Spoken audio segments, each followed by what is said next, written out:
I was raised in Des Moines, Iowa, which was in World War II a place for women, military, the officers, etc., were able to train there during a segregated military. I joined the military in 1974, which was still the Women's Army Corps during Vietnam era, and in 75 we integrated into the regular Army.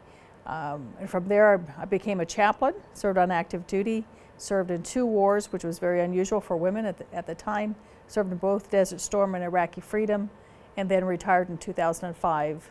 Became a chaplain for the VA about 4 years ago. All the years with the segregated Army, with Women's Army Corps, nobody expected women to ever deploy or even talked about combat. And now, when I show up someplace as a female combat chaplain, it kind of takes the men by surprise when they ask for a combat chaplain and the girl shows up, because none of my military veteran chaplains have been to combat. My mother was a OSS, the Office of Strategic Services, and so I have a great heritage. My father was in during World War II. My mother was in during World War II.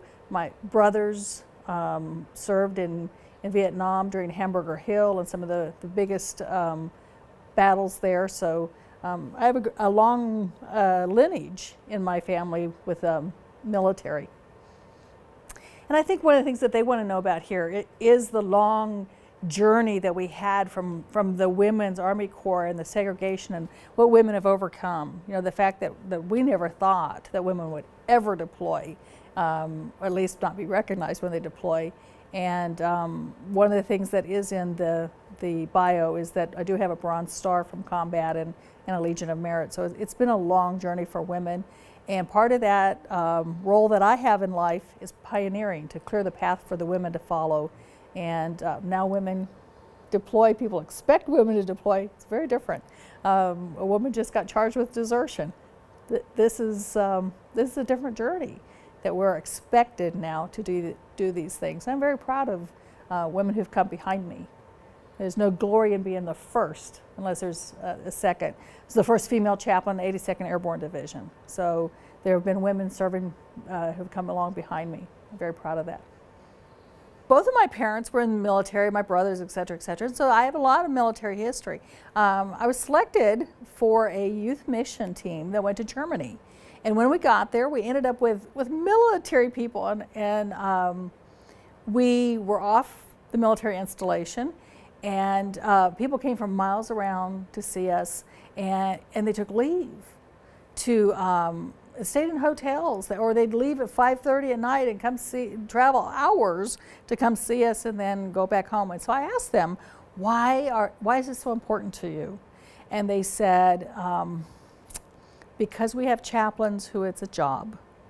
It's not a ministry, and they don't, and we really feel like this. You know, we're hungry. We're hungry for good ministry, good spirituality, healthy spirituality, whatever.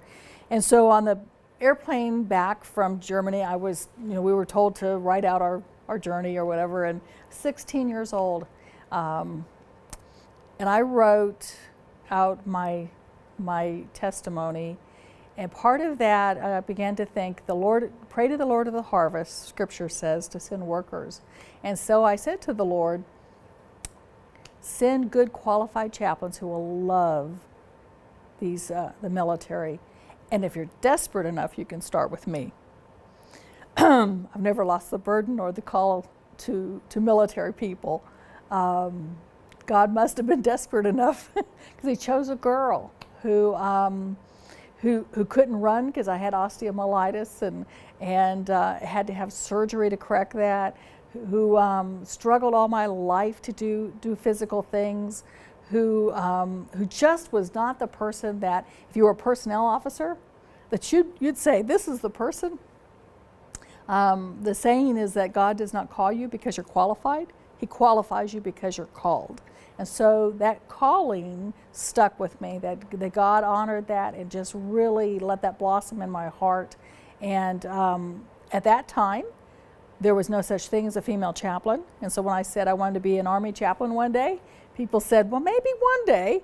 And I thought they meant because I had quit school in junior high school to take care of my dying mama. But instead, it was because there was no such thing as a female chaplain. And eventually, it took me 16 years to qualify to be a chaplain, to have the Master of Divinity, etc. And my mother had told me, if that's what you think God wants you to do, you need to join the military, do it part-time, just in case you don't like it, join the reserves, and serve there while I went to school. So that journey took 16 years, and 16 years I was able to be a chaplain on active duty, get to see all the changes, all the integration of women into the regular Army, what women are doing now. At the ceremony in Washington, D.C., they joked, Mrs. Obama said, at one time women were segregated, and now they're leading men. It's such a change in our culture and in our life. So, yeah, taking a little girl who, from a church background that people didn't necessarily embrace, and putting me into the military, qualifying me, giving me the credibility. Only the Almighty could have done all of that. I think most veterans are very reticent to talk about any award in combat or from combat. And so many people ask me about my Bronze Star, and I jokingly say, I got it for letting people shoot at me. Because Bronze Stars are only given in a combat scenario. However, I think it is very unusual for a female.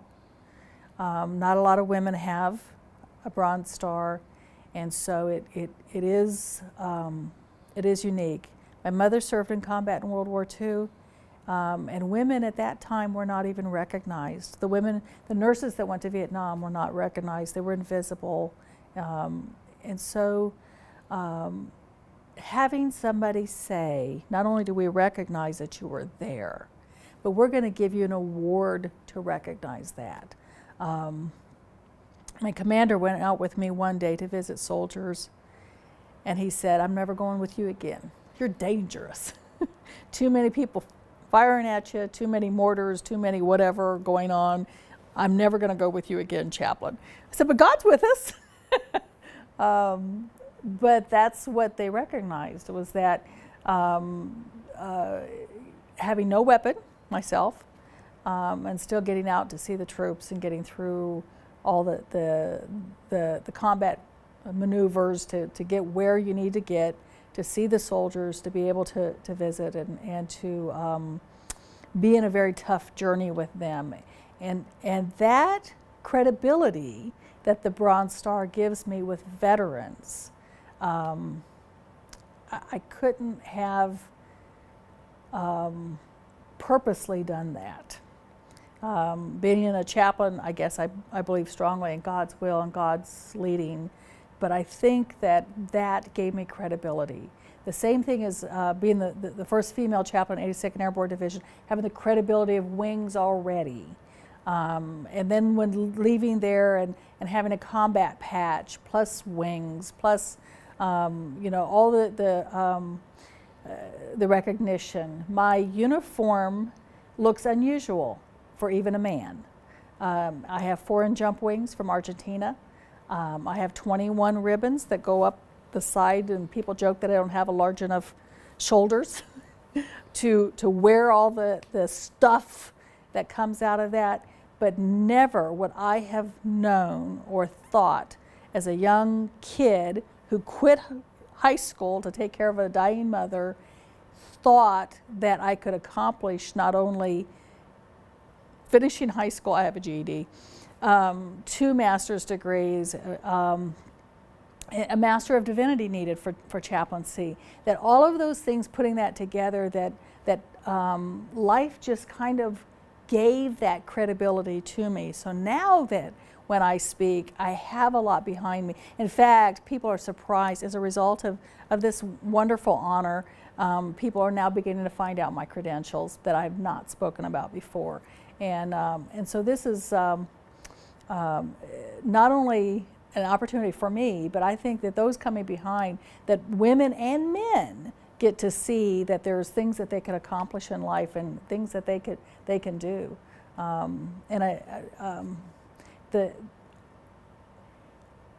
There's no higher honor, in my opinion, than to represent both God and country. And I think that this honor gave both. Women veterans to represent my facility and to represent the National Chaplain Center, and veterans is both God and country. And so I think that that's a wonderful honor to be recognized. I felt like God himself was being recognized at the highest levels of our nation, really. So this has been a great journey. I am very passionate about veterans, probably even more so about women veterans. When I retired from the Army in 2005, I made a commitment that I would never be invisible again. And I think a lot of the women feel that way. That as a female on active duty in my generation, it was, well, where is the husband as the veteran? Where is, you must be the dependent. At that time it was called dependent instead of family member. There must be, and even in the VA, my first year when I signed up for benefits, I was asked, are you, where's the husband? And I said, I'm the veteran. Prove it. I was so taken aback. But my mother served in World War II, and she had the same thing in the VA system. Women weren't allowed to come into the VA until 75 or so, and so my mother was an exception to policy, and she'd be in the VA hospital. So I'm very passionate about female veterans and making sure they're not invisible anymore. I invest heavily in them. I have 2 scholarships, one for female chaplains, women who want to become chaplains, both in the VA or the military, and that's put about 5 or 6 women on active duty, and we have one right now pursuing VA chaplaincy through that scholarship program. And I also have an undergraduate scholarship for women, so I very much invest in them. I never wanted to remain a chaplain. When I left active duty, I thought that I'd walk away from it and become a pastor again. And then I ended up in, many people told me to apply to the VA. And so when I did and got selected, it's a really great fit. I don't understand the Navy as much as the Army, although I've worked with all services. But man, to see veterans go from being struggling and having things happen in their life to suddenly catching on and having things go well, it's exciting. It's absolutely exciting. I like teaching, teaching the next generation. I love investing in the chaplains because as they learn, I know that the generation coming behind me is going to be stronger. And so I think it's the same way with people's lives, that when you invest in veterans and you invest in their families and you see things click for them, you know that life is going to be better for them. And that's exciting to me.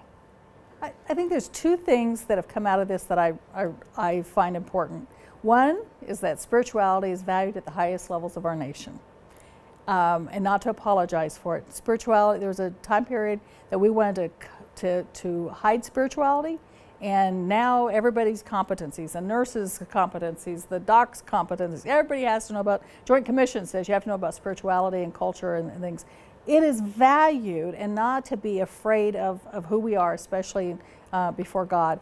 The other thing I want to say is teamwork, is that this honor and this nomination was because of a team, not because of me, but because with a team that they did phenomenal work, and they really made spirituality known where we're at.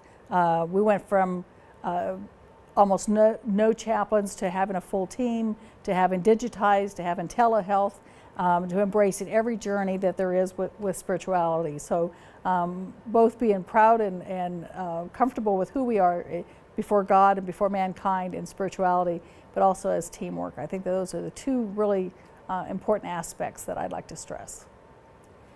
I think the number 1 thing that I would tell other folks coming behind me is to find a vision. Find something to go towards, because if you don't know where you're going, you can't get there. Scripture says that without a vision, the people perish. And I think that's very true. In the military, the commander creates a vision and people follow in behind that and just follow whatever it is. And to use an example, if you've got map reading, and even in driving, they teach you wherever you're looking is where you're going to go. And so if you're looking to the side, your car goes to the side. Eventually, you can look over a little bit, but you have to come back to the road. And you have to come back to where you're going, and you have to have that map. And so people liken the Bible to a road map. You have to have a vision. You have to know somewhere where you're going to go and create, whether it's goals or whatever, you have to know where you're going to go. And if you're a leader and you want to be a leader, you have to cast that vision for your subordinates so that they know where to go and how to get there and how to get on that path. So I think finding that vision of where you're going to go is the #1 issue.